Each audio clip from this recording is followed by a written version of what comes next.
Halo teman-teman, salam kenal dan selamat bergabung di channel Animenai. Melanjutkan pembahasan Rakudai Kishi no Cavalry sebelumnya, di mana di chapter 5 kita diberitahu bahwa Jepang sedang melakukan evakuasi dikarenakan serangan dari pihak AS dan Union, serta Tendou Harima yang memaksa Toka untuk memutus rantai takdir sehingga Toka bisa menjadi seorang desperado dan membunuhnya. Apakah sebenarnya motif dan tujuan dari Tendou Harima? Dan juga, apakah Jepang akan hancur dan terbakar seperti yang diperlihatkan Bakuga Tsukikage melalui perangkatnya yang dapat melihat masa depan? Well, kita akan segera mengetahuinya melalui pembahasan yang satu ini.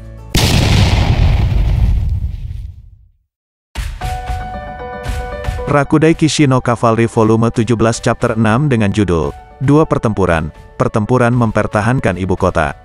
Cerita dimulai setelah keadaan darurat nasional diumumkan. Terlihat Tokyo telah menjadi kota berbenteng dengan sistem pertahanan perkotaan. Senjata pertahanan udara diaktifkan dan peralatan penting dikirim ke Geofront yang memiliki tempat penampungan evakuasi sehingga semua penduduk Tokyo dapat tinggal di sana hingga 3 bulan. Kota itu sendiri mungkin merupakan benteng terbesar dan terkuat di dunia saat ini. Tetapi bahkan jika benteng seperti itu ada, negara masih membutuhkan ksatria penyihir untuk melindungi warga dan melawan musuh di garis depan. Ksatria pelajar juga dikumpulkan dalam keadaan darurat nasional, termasuk Ayase Ayatsuji. Dan seperti yang ditunjukkan dalam gambar berwarna, Ayase bergegas keluar dari kamar mandi menuju ke kamarnya untuk berpakaian setelah mendengar peringatan dari berita. Alih-alih mengenakan bra, Ayase memutuskan untuk mengenakan sarashi karena memberikan perlindungan yang lebih baik. Ayase kemudian tiba-tiba menerima telepon dari Moroboshi, yang menyebabkan Ayase bertanya mengapa Moroboshi meneleponnya. Tanggapan Ayase membuat Moroboshi bertanya-tanya apakah dia salah mengira Ayase sebagai wanita Kuraudo. Mendengar itu Ayase dengan kesal menjawab bahwa Kuraudo tidak lebih dari sekadar murid junior yang membuat ayahnya kesulitan.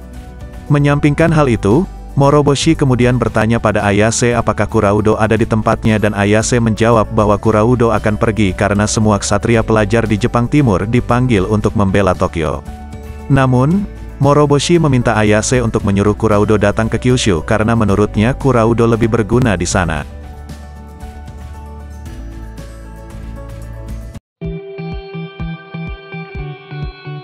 Scan kemudian berpindah dan menunjukkan Toka yang saat ini berada dalam ilusi. Ilusi tersebut menunjukkan Toka kematiannya secara berulang kali. Toka terlihat ditikam berkali-kali oleh pedang Tendou saat dirantai di salib penyaliban, dan setiap kali Toka terbunuh dia akan mengulangi prosesnya lagi. Kemudian, begitu Toka melihat tumpukan mayat dirinya yang terbunuh seperti yang ditunjukkan dalam foto, Toka lantas melarikan diri dari takdir kematiannya itu dan seketika dia tersadar dan kembali ke ranjang di rumah sakit. Rasa sakit dari ilusi yang baru saja dialaminya menyebabkannya muntah di atas tempat tidur dan sulit bernapas. Di sini, Toka terkejut mengetahui bahwa belum 5 menit sejak dia mulai menantang takdir kematiannya sendiri. Padahal Toka merasa sudah sangat lama di dalam ilusi tersebut. Toka lalu berpikir bahwa hal ini menguntungkan dirinya karena membuat waktu pengalamannya jauh lebih lama. Jadi Toka punya banyak waktu untuk mencapai Brute Soul, tapi itu juga berarti Toka harus mengalami pembunuhan hingga ratusan atau bahkan ribuan kali lagi. Kesadaran akan hal ini menyebabkan air mata jatuh dari matanya yang lelah dan mengatakan bahwa itu tidak mungkin. Pada titik ini, hati Toka sudah hancur dan tidak cukup kuat untuk melawan takdirnya. Pada awalnya, Toka mencoba untuk mengatasi takdirnya itu dengan kemauan yang kuat tetapi keberaniannya mulai melemah karena ketakutan setelah mati 10 kali dan dia akhirnya hanya berteriak kesakitan setelah mati 30 kali. Dikatakan, setiap orang terikat dan dilindungi oleh takdir, sehingga jika ada seseorang yang mencoba mengabaikan perlindungan tersebut dan bertujuan untuk melewati batas potensi mereka, maka hal itu sama saja dengan bunuh diri. Diketahui, orang yang dapat melampaui takdir mereka adalah mereka yang menatap jurang kematian dan terus bergerak maju tanpa ragu. Orang-orang seperti itu adalah orang-orang dengan ego yang kuat seperti Iki dan Stella yang tidak ragu-ragu dalam mengatasi takdir mereka dan bahkan kata-kata seperti sombong atau berani tidak cukup untuk menggambarkan orang-orang seperti itu. Namun, di sisi lain Toka sangat manusiawi. Hal inilah yang membuat Toka kesulitan untuk memutus rantai takdirnya. Namun, Toka menutup matanya dan kembali menantang takdirnya itu lagi. Tapi beberapa saat kemudian Toka membuka matanya dan berteriak. Pikiran dan tubuhnya menolak rasa sakit yang tak tertahankan. Toka tidak bisa menantangnya lagi dan minta maaf karena tidak dapat melindungi semua orang yang dia sayangi. Tiba-tiba, Hisako muncul di pintu masuk ruangan dan mengatakan Toka bodoh karena bekerja keras sambil menyembunyikan keadaan lelahnya adalah kesalahan terbesarnya. Diceritakan, dulunya orang tua Toka sering dirawat di rumah sakit sehingga Toka dirawat oleh staf sementara dari Yayasan Kesejahteraan Totokubara hampir sepanjang waktu. Dan ketika orang tuanya meninggal hampir 10 tahun yang lalu, Toka segera pindah ke rumah Wakaba. Saat itulah Hisako pertama kali bertemu dengan Toka. Pada saat itu Hisako kaget karena untuk seseorang yang baru saja kehilangan orang tuanya, di luar dugaan Toka terlihat sangat tenang, jujur, lembut dan tidak memiliki konflik dengan anak-anak lain di fasilitas tersebut. Anggota staf fasilitas lainnya juga merasa senang karena Toka tidak memerlukan bantuan tetapi Hisako selalu merasa tidak nyaman. Sekitar sebulan setelah Toka datang ke rumah Wakaba, rumah asli Toka yang dia warisi digunakan sebagai properti sewaan dan Toka pergi ke sana bersama Hisako untuk membersihkannya. Hisako bertanya kepada Toka apakah ada sesuatu dari rumah asalnya yang ingin dia bawa ke rumah Wakaba. Tetapi Toka menjawab bahwa tidak ada yang istimewa di sana karena orang tuanya dirawat di rumah sakit untuk waktu yang lama dan mereka tidak menghabiskan banyak waktu bersama. Toka tidak sedih ketika orang tuanya meninggal karena dia tahu mereka akan menghilang suatu hari nanti. Toka tidak mengerti seperti apa dimanjakan dan telah belajar menahan perasaan seperti kecemasan dan ketidakpuasan. Pada awalnya, Hisako marah pada orang tua Toka karena dia pikir mereka tidak melakukan apapun untuk Toka. Tetapi Hisako menyadari bahwa dia salah paham ketika dia mengetahui bahwa orang tua Toka menanam bunga chamomile di kebun mereka untuk hadiah ulang tahun Toka. Ternyata, orang tuanya mencintai Toka dan mereka tahu mereka tidak bisa memberinya banyak sehingga mereka meninggalkan bunga chamomile kepada Toka untuk menyampaikan apa yang ingin mereka katakan padanya. Diketahui, bunga chamomile adalah bunga yang dapat tumbuh di tanah yang keras dan mekar dengan indah bahkan ketika diinjak, sehingga dalam bahasa bunga berarti kekuatan dalam kesulitan. Di sini, Hisako merasa Toka perlu tahu bahwa orang tuanya pasti ingin dia hidup kuat seperti bunga. Hisako juga bersumpah untuk menjaga Toka selama kesulitan menggantikan orang tuanya, dan sekarang waktunya telah tiba untuk memenuhi janji itu.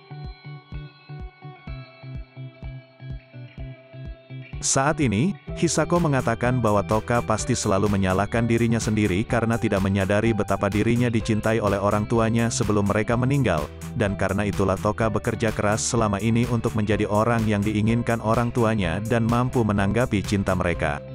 Hisako juga mengatakan bahwa sudah waktunya bagi Toka untuk memaafkan dirinya sendiri tetapi Toka menjawab bahwa dia harus melanjutkan apa yang telah ia mulai. Hisako kemudian memeluk Toka dan mengatakan kepadanya bahwa ia telah melakukan yang terbaik. Namun, Hisako berpikir ia tidak ingin melihat Toka bekerja terlalu keras sampai-sampai membuat wajah yang sulit karena tidak ada bunga yang mekar dengan wajah suram seperti itu. Hisako kemudian memberitahu Toka bahwa tidak apa-apa untuk melarikan diri dari hal-hal yang sulit atau tidak dapat melakukan sesuatu. Setelah itu Hisako lalu memberitahu Toka untuk memaafkan dirinya sendiri sekarang dan memeluknya lebih erat. Akibatnya, Toka menangis dengan keras sambil menempel di dada Hisako. Semua emosi yang Toka kumpulkan di dadanya selama ini akhirnya keluar sekarang. Toka berpikir bahwa menyerahkan dirinya pada kebaikan seseorang seperti ini adalah sesuatu yang belum pernah dilakukannya. Tetapi sekarang Toka akhirnya melakukannya yang merupakan langkah penting baginya untuk menjadi dewasa. Setelah Toka berhenti menangis, dia dan Hisako pergi ke gimnasium universitas di mana sup sedang dibagikan kepada para pengungsi untuk membantu mereka menghangatkan diri melawan gelombang dingin yang disebabkan oleh seni mulia milik Tendo. Orang yang menyajikan sup untuk Toka adalah wanita bernama Ito, yang menyebabkan mereka berdua merasa tidak nyaman pada awalnya. Menyadari kehadiran Toka, Ito mengatakan bahwa wajah Toka terlihat mengerikan dan memberinya sedikit sup. Ito juga mengatakan kepada Toka bahwa mereka berdua harus melakukan apa yang mereka bisa, dan Toka bertanya-tanya apakah tidak apa-apa dimanja pada saat seperti ini. Toka lalu bergabung dengan semua orang di rumah Wakaba kecuali Utakata yang masih koma dan satu lagi yang sedang mengawasinya. Terlihat, anak-anak sudah melakukan hal-hal seperti menyegel jendela dengan selotip dan menyiapkan selimut untuk melindungi diri dari hawa dingin. Toka mengatakan anak-anak itu luar biasa karena hanya ketakutan dan menangis yang bisa dia lakukan. Anak-anak pada awalnya terkejut mendengar bahwa Toka takut akan sesuatu. Tetapi mereka juga mengatakan itu dapat dimengerti karena Toka adalah perempuan. Anak-anak itu kemudian menyuruh Toka untuk beristirahat sekarang dan membiarkan mereka bekerja sebanyak yang mereka bisa. Mereka juga merayakan ulang tahun Toka pada akhir Agustus, meskipun hari ulang tahunnya sebenarnya sudah berlalu 2 hari sebelumnya ketika dia masih dalam keadaan koma. Hadiah yang mereka berikan adalah jepit rambut yang terbuat dari bunga chamomile. Hal ini menyebabkan Toka menangis karena kebahagiaan dan kemudian menyadari sesuatu. Toka menyadari bahwa dia selalu dikelilingi oleh orang-orang yang memberinya kekuatan sehingga dia tidak pernah benar-benar mencapai sesuatu sendirian. Dia tidak memiliki ego yang kuat seperti Ikki dan Stella untuk mengatasi nasib dan mengalahkan Tendo sendiri, tapi dia bisa melakukannya jika dia bersama semua orang yang dia cintai. Setelah Toka memakai jepit rambut dan berterima kasih kepada anak-anak untuk hadiahnya, dia meminta semua orang di gimnasium untuk bertarung bersamanya.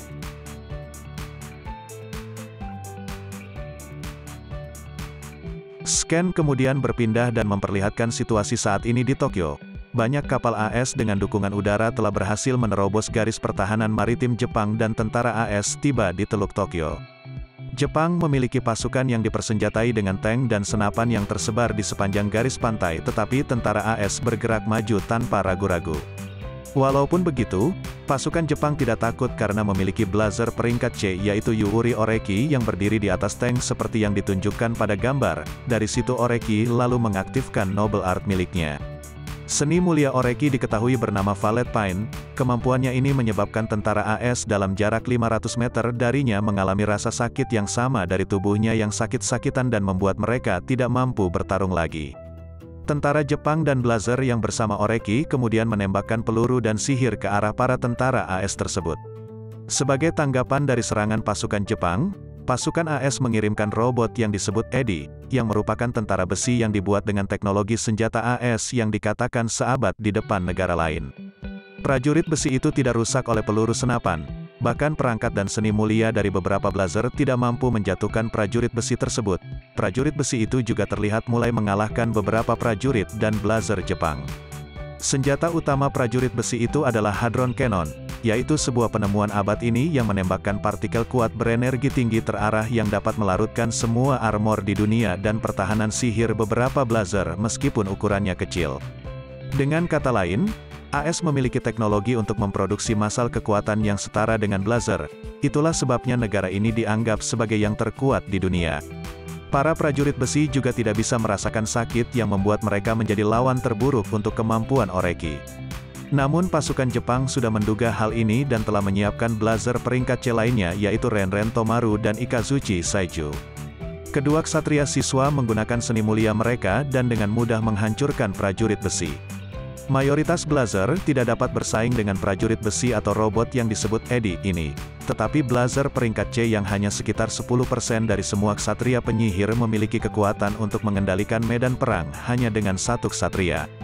Biasanya ksatria siswa berdiri di belakang tetapi mereka yang berperingkat C atau lebih tinggi dikirim ke garis depan berdasarkan kesesuaian kemampuan mereka. Di tempat lain, Markas Besar Operasi Gabungan Jepang sedang memantau pertempuran di semua tempat dan beberapa pejabat di sana berdebat tentang pertahanan udara mereka yang tidak berjalan dengan baik karena pembatasan ketat Liga pada ekspansi militer. Itsuki lalu mengatakan bahwa mereka akan segera menangani angkatan udara musuh karena sudah waktunya panah mereka tiba. Pada saat yang sama, pesawat tempur yang akan diluncurkan dari kapal induk AS tiba-tiba meledak. Sebuah kapal perang yang melindungi kapal induk juga tiba-tiba penuh lubang dan kemudian meledak. Diketahui, ini adalah serangan dari pihak Jepang tetapi tidak terlihat yang menyebabkan armada Pasifik AS kebingungan. Sumber serangan ternyata berada di atas kapal induk AS di mana ada helikopter yang membawa Kagami Kusakabe dan Shizuya Kirihara seperti yang ditunjukkan dalam gambar. Kemampuan manipulasi konseptual Kirihara yaitu transparansi, memberikan kamuflase lengkap untuk dirinya dan Kagami yang menyebabkan militer AS tidak dapat menemukan lokasi mereka. Kagami terkejut bahwa area tak terlihat, dapat membuat hal-hal selain Kirihara tidak terlihat, tetapi Kirihara menjawab bahwa dia dapat melakukannya baru-baru ini karena pelatihannya. Kirihara berkata bahwa sebelumnya dia sudah mampu menipu bahkan kamera dan radar selama pertempuran seleksi Hagun tapi dia membiarkan kamera melihat beberapa untuk layanan penggemar. Kagami lalu memuji kemampuan Kirihara yang mampu membuat Ikki kesulitan, tetapi Kirihara tidak ingin membicarakan waktu itu. Kirihara berpikir Ikki yang disebut Raja Pedang 7 Bintang, dan Dewa Pedang baru saja beruntung dan Kirihara akan mengalahkannya lain kali. Kirihara kemudian menggunakan seni mulianya yaitu Million Rain dan Kagami menggunakan seni mulianya yaitu Raise Up. Kemampuan Kagami adalah Multiply, yaitu kekuatan untuk menambah jumlah benda. Kemampuan Kagami ini kemudian dipadukan dengan Million Rain milik Kirihara. Panah tak terlihat Kirihara telah dikalikan 10 kali dan kemudian ribuan di antaranya mengenai kapal induk AS. Alasan mengapa Kagami yang berperingkat D berada di garis depan adalah karena Itsuki sendiri yang mengirimnya ke sana. Kemampuan Kagami menjadi terkenal setelah dia menggunakannya selama upacara penghargaan Festival Seni Pedang 7 Bintang. Itsuki yang merupakan kepala cabang Liga Jepang telah menghafal profil dasar dan kemampuan semua blazer di Jepang sehingga dia dapat mengirim mereka dengan sangat efisiensi.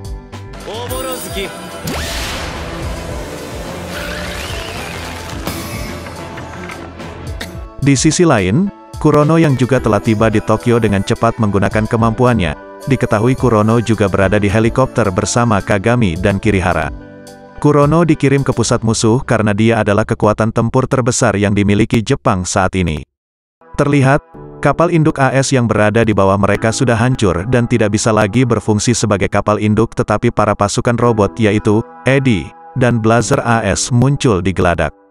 Di sini, karena kemampuan Kirihara lemah terhadap musuh yang memiliki serangan penekanan jarak jauh, Kurono memerintahkan Kagami dan Kirihara untuk kembali.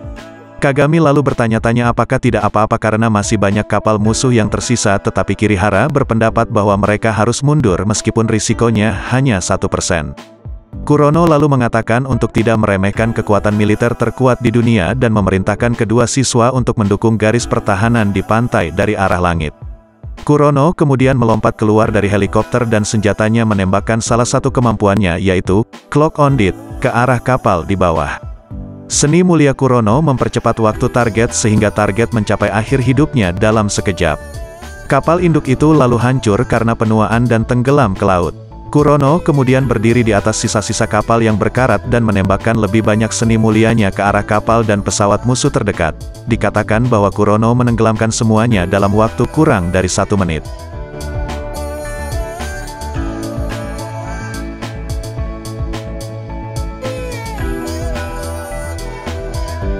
Sebuah kapal perang udara besar kemudian berada di atas Kurono dan sebuah suara yang datang dari pengeras suara memujinya. Terlihat, bagian atas kapal perang udara adalah dek kapal induk dan bagian bawahnya berbentuk kapal perang. Kapal perang udara itu berwarna putih dan memiliki panjang lebih dari 500 meter dengan bobot 120.000 ton dan dilengkapi dengan 2 persenjataan utama, 30 persenjataan sekunder dan 500 edi. Ini adalah perangkat terbesar yang pernah dilihat dalam sejarah dan Kurono tahu penggunanya adalah si Paus Putih, Douglas Appleton, yang merupakan desperado terkuat di Union sebelum munculnya Abraham Carter.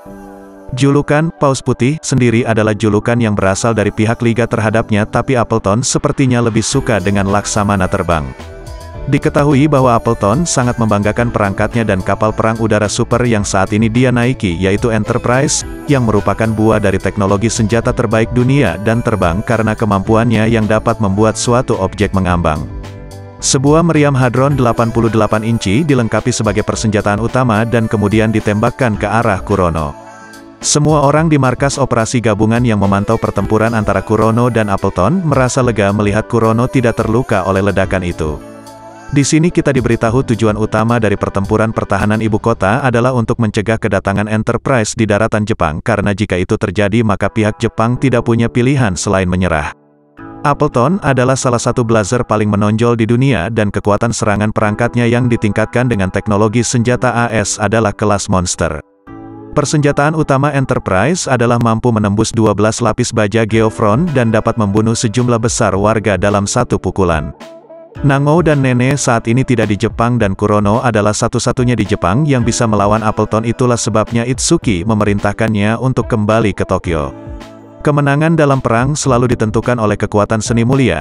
Baik Kurono maupun Appleton memiliki kekuatan untuk mengubah gelombang perang hanya dengan diri mereka sendiri. Dan yang bisa dilakukan semua orang sekarang adalah mempertahankan garis pertahanan mereka dan mengevakuasi warga ke tempat penampungan.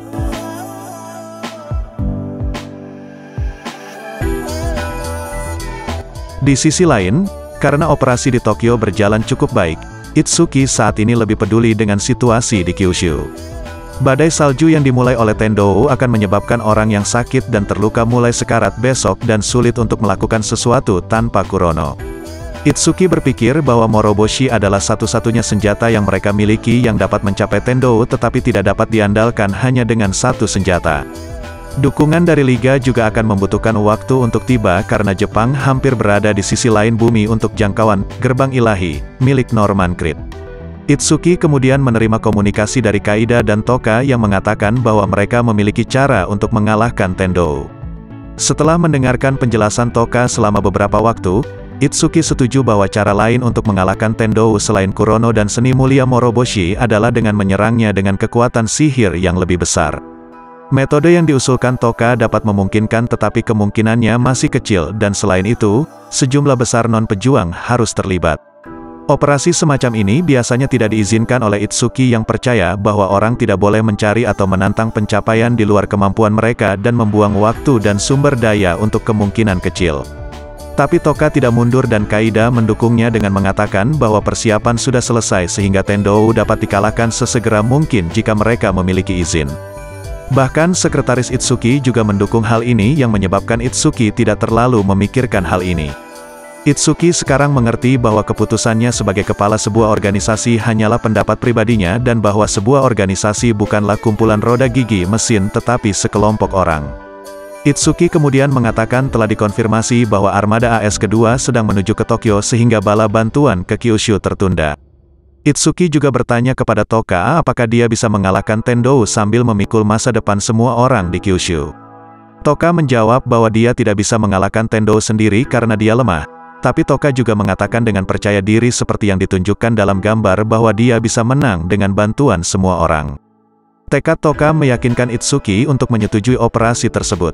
Itsuki juga memberitahu Toka bahwa meskipun penilaian dirinya itu rendah, Itsuki percaya bahwa ksatria peringkat B dinilai mampu memikul keberadaan suatu bangsa.